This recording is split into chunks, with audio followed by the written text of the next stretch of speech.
11th waste हो चुकी थी, कोई बड़ी कोचिंग ज्वाइन करने के पैसे नहीं थे। क्या ऑनलाइन बैच से पढ़कर नीट क्लियर हो जाएगा? क्या बीएससी के साथ नीट क्लियर हो जाएगा? ऐसे बहुत सारे डाउट मुझे भी आए थे, बहुत सारे चैलेंजेस मैंने भी फेस किए हैं। पर फाइनली मैंने बीएससी अच्छे ग्रेड से फिनिश की है और नीट 2025 भी अच्छी रैंक के साथ क्लियर किया है।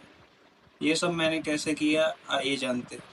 So hello everyone, my self Himanshu Vishwakarma. मैंने नीट 2025 में 581 स्कोर किया है और मेरी ऑल इंडिया रैंक 3344 है।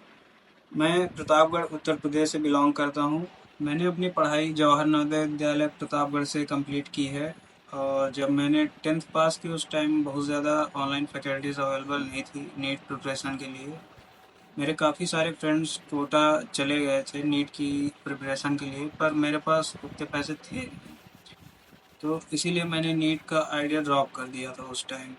और 11th में मैं बस किसी तरह पास हो जाता था। मुझे 12th की टेंशन होने लगी थी कि 12th में अच्छा स्कोर कैसे करूँगा, इसीलिए मैंने उस टाइम अलग सर को फॉलो करने का डिसाइड किया था और उन्हीं की वजह से मेरे 12th में 90% आ गए थे। 12th पास आउट होने के बाद मैं घर पर आ गया। उसी टाइम कोविड की वजह से लॉकडाउन स्टार्ट ही हुआ था, तो कुछ टाइम तक मैं घर पर ही रहा। और इस टाइम में मैं पूरी तरह से क्लूलेस था कि मैं आगे क्या करूँ। सितंबर 2020 में अलग सर ने यकीन बैच लॉन्च किया था और जब मुझे पता लगा तो मैं बहुत खुश हुआ था, क्योंकि फाइनली अब मैं नीट की प्रिपरेशन कर सकता था।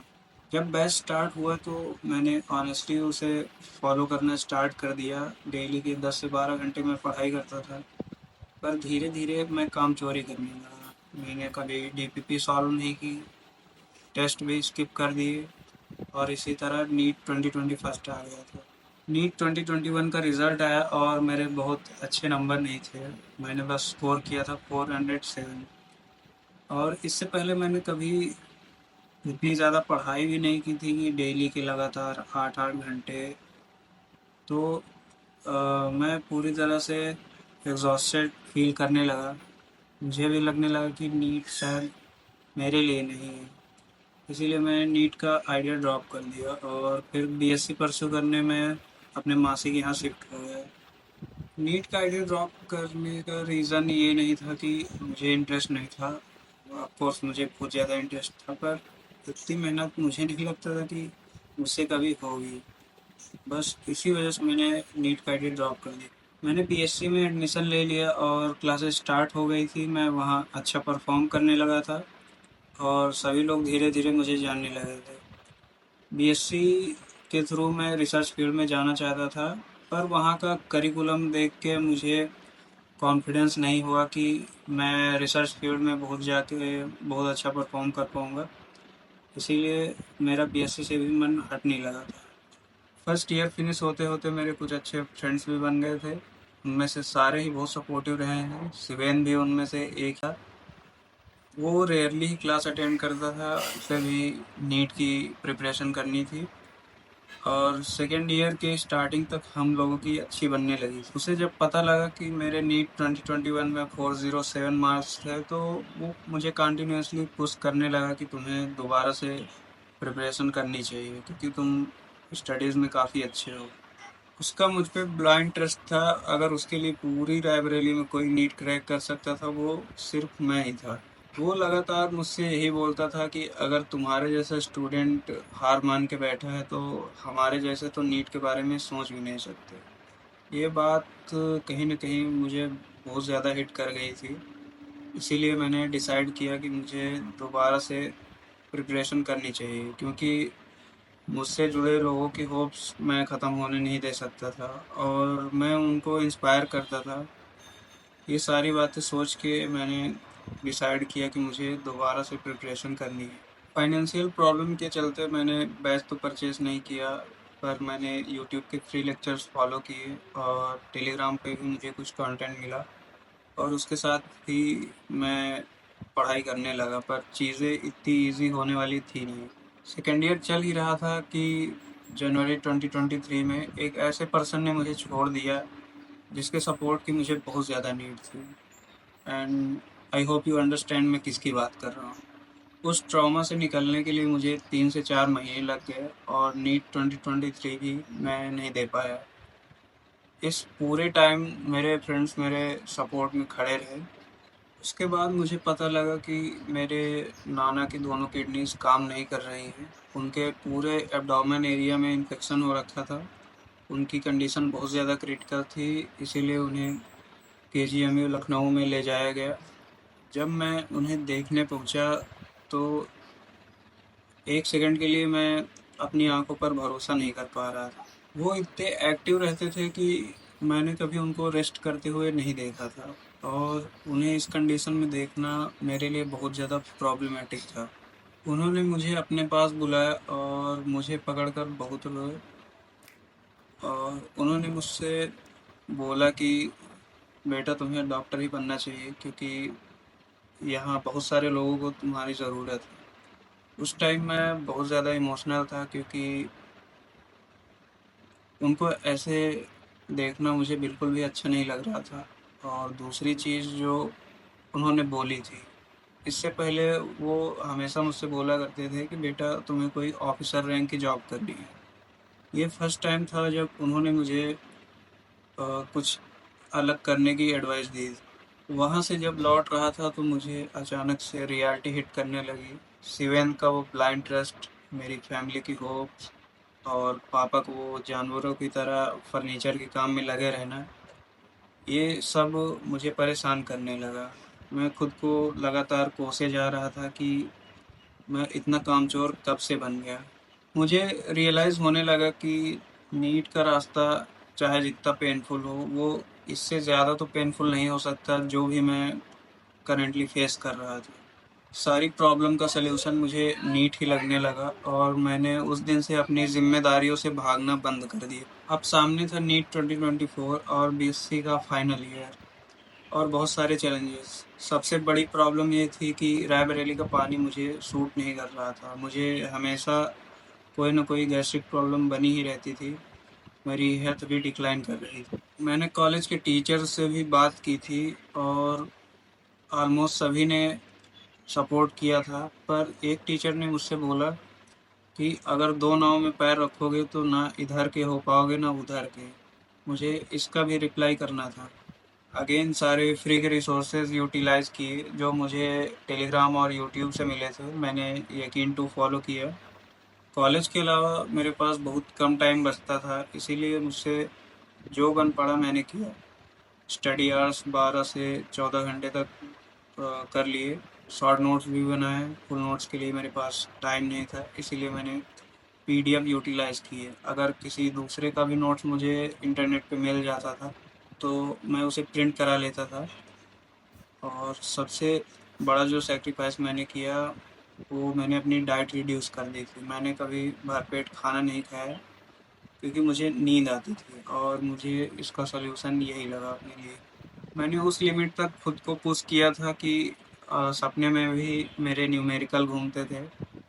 खाते नहाते टाइम हमेशा मैं कोई ना कोई स्ट्रेटजी सोचता रहता था, और अगर मैं नैप भी ले रहा हूँ तो कोई ना कोई चैप्टर मेरे माइंड में हमेशा घूमता ही रहता था।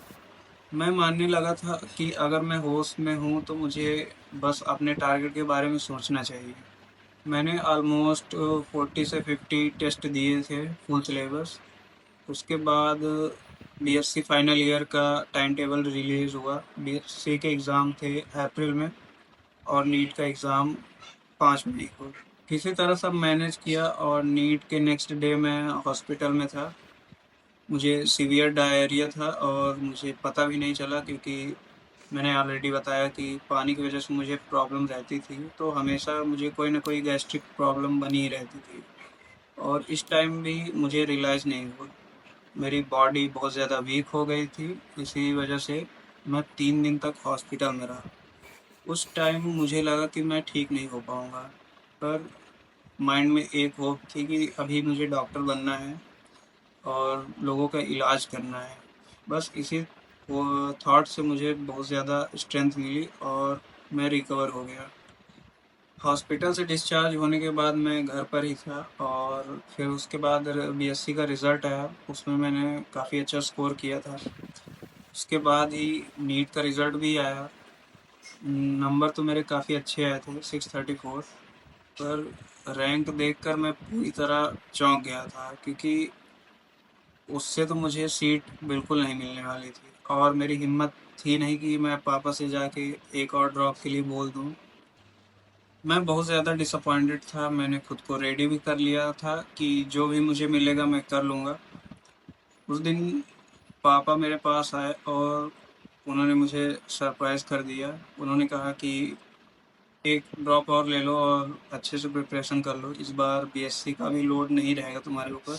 बहुत मिक्स्ड सी फीलिंग थी। एक तरफ लग रहा था कि मैं हार गया और दूसरी तरफ मुझे खुशी भी थी कि पापा मुझ पे अभी भी भरोसा कर रहे हैं। ये मेरे लिए बहुत बड़ी बात थी। अलग सर ने उसी टाइम 600 प्लस स्कोर करने वाले स्टूडेंट के लिए बैच फ्री कर दी थी, तो मैं उन्हीं में इनरोल हो गया। मैं नीट 2025 की प्रिपरेशन में लग गया, फिर से रायबरेली शिफ्ट हो गया। मुझे पता था कि मेरी हेल्थ पर निगेटिव इम्पैक्ट आएगा, पर वहाँ की कंडीशन जो थी वो बहुत ज़्यादा फेवरेबल थी मेरे स्टडीज़ के लिए, तो मेरे पास कोई दूसरा रास्ता भी नहीं था। इस बार जो मेन प्रॉब्लम मुझे आ रही थी वो थी सैचुरेशन की। चीज़ें मैंने इतनी बार पढ़ ली थी कि ऑलमोस्ट वो मुझे याद ही थी, और उन्हें बार बार पढ़ना मुझे अच्छा नहीं लगता था बिल्कुल भी। इसी टाइम मुझे कुछ नए लोग भी मिले, जिनकी वजह से मैंने ये प्रॉब्लम टैकल की। उन्होंने मेरी बहुत हेल्प की। मैंने अपना सिलेबस जनवरी तक फिनिश कर दिया था। उसके बाद मैंने हर तरह के टेस्ट दिए और बहुत सारे टेस्ट दिए, जिनमें से आकाश के FITS, यकीन के AITS, यकीन प्लस के टेस्ट और PYQ बेस्ड टेस्ट। फिर आता है एग्ज़ाम का दिन। इस बार मुझे कैसे भी नीट क्रैक करना ही था। लास्ट ईयर मैं सिली मिस्टेक से बचने के लिए काफ़ी ज़्यादा स्लो हो गया था। इसलिए जो सबसे पहला थॉट मुझे आया कि मुझे अपनी स्पीड मेंटेन रखनी है इस बार। मैंने अपने पहले राउंड में बायो 40 मिनट्स में फिनिश कर ली, केमिस्ट्री 40 to 45 मिनट्स में, फिज़िक्स के लिए 1 आवर लगा और लास्ट राउंड के लिए मेरे पास 30 मिनट बचे थे। और इन 30 मिनट में मुझे जो भी डाउटफुल क्वेश्चन थे मैंने सबसे पहले उन्हें फिनिश किया। आई नो आपका क्वेश्चन होगा कि मैंने स्ट्रेस कैसे मैनेज किया था। प्रिपरेशन तो मैंने भी 680 या 90 की थी और मुझे काफ़ी ज़्यादा एक्सपीरियंस था, इसीलिए जब मेरे लगातार 6 से 7 क्वेश्चन मुझे स्किप करने पड़े फिज़िक्स में, तो मुझे रियलाइज़ हो गया कि पेपर पूरा अटेम्प्ट करने वाला तो नहीं है। तो मैं सिलेक्टिव हो गया और जो भी मुझे क्वेश्चन आते थे मैंने सबसे पहले उन्हें अटेम्प्ट किया। थोड़ा पैनिक भी हुआ था क्योंकि मैंने भी प्रिपरेशन 680 या 90 वाली की थी, और यहाँ जब इतने सारे क्वेश्चन स्किप करने पड़े तो मेरा कॉन्फिडेंस लगातार टूटता जा रहा था। लास्ट ईयर का रिज़ल्ट भी मुझे याद था। इस बार मुझे ओवरथिंक करके कुछ भी स्पॉइल नहीं करना था, इसीलिए मैंने अपने सारे थॉट्स एक साइड में रखे और मैंने लास्ट मिनट तक फाइट की। हाँ, मेरे लिए बहुत डिफ़िकल्ट हो रहा था खुद को सँभालना और पेपर अटेम्प्ट करना, लेकिन मैंने कैसे भी मैनेज की। OMR सबमिट करने के बाद मैं बहुत ज़्यादा कॉन्फिडेंट था कि मैंने कर दिखाया, पर एक ट्विस्ट था। उस टाइम मैं फ्रंट बेंच पर था जब इन्विजिलेटर ने सबकी OMR सबमिट कर ली थी। उसके बाद वो काउंटिंग के लिए मेरे सामने ही बैठे थे और मेरी नज़र पड़ती है किसी की OMR पर, जिसमें फिज़िक्स का सेक्शन उसने पूरा भरा हुआ था। मेरे पैरों के नीचे से ज़मीन खिसक गई। मुझे लगा ये कैसे हो गया? ये तो मैंने एक्सपेक्ट ही नहीं किया, क्योंकि मेरी समझ में जो भी क्वेश्चन मैंने छोड़े थे वो बहुत ज़्यादा डिफ़िकल्ट थे। वो कोई दूसरा रेयरली ही अटेम्प्ट कर सकता था, और यहाँ पर जब मैं देख रहा हूँ किसी की फिज़िक्स की पूरी OMR भरी हुई है, तो मैं डर गया और मुझे बहुत ज़्यादा एंग्जाइटी होने लगी। क्या सच में पेपर इतना डिफ़िकल्ट था या बस मुझे लग रहा था? इसी बात की टेंशन मुझे खाए जा रही थी। घर आने के बाद जब टीचर्स ने बताया कि पेपर टफ था, तब थोड़ा रिलैक्स्ड फील होने लगा। रिजल्ट्स के दिन शिवेन ने मुझे कॉल किया और मेरी रैंक बताई। मैं शॉक्ड था पूरी तरह से, क्योंकि मैंने अपनी रैंक अंडर 5 के तो कभी इमेजिन नहीं की थी। एंड अब मैं फाइनली एलिजिबल हूँ एम्स रायबरेली या KGMU के लिए। मेरी मेहनत और सेक्रीफाइसेस मेरे काम आ गए। बट एक सेक्रीफाइस मुझे अभी भी करना है, जो है कि पेरेंट्स से दूर रहना। स्टार्टिंग से ही मैं पेरेंट्स से दूर रहा हूँ और मुझे ऑलमोस्ट 16 ईयर्स हो गए हैं उनसे दूर रहते हुए। पर अब लग रहा है कि मुझे आगे भी उनसे दूर ही रहना है। पर जो भी है, सुकून यही है कि मैं जो भी कर रहा हूँ उनके लिए ही कर रहा हूँ। ऑफ कोर्स मुझसे ज़्यादा डिफ़िकल्टीज़ बहुत लोगों ने झेली होंगी, मैं उनकी बहुत ज़्यादा रिस्पेक्ट करता हूँ।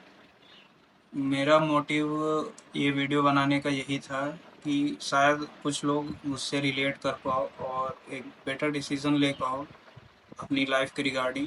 जब मैं इतना कर सकता हूँ तो आई होप आप लोग मुझसे बेटर ही कर सकते हैं, क्योंकि नवोदय में सबसे ज़्यादा डम्ब अपनी क्लास में मैं ही था।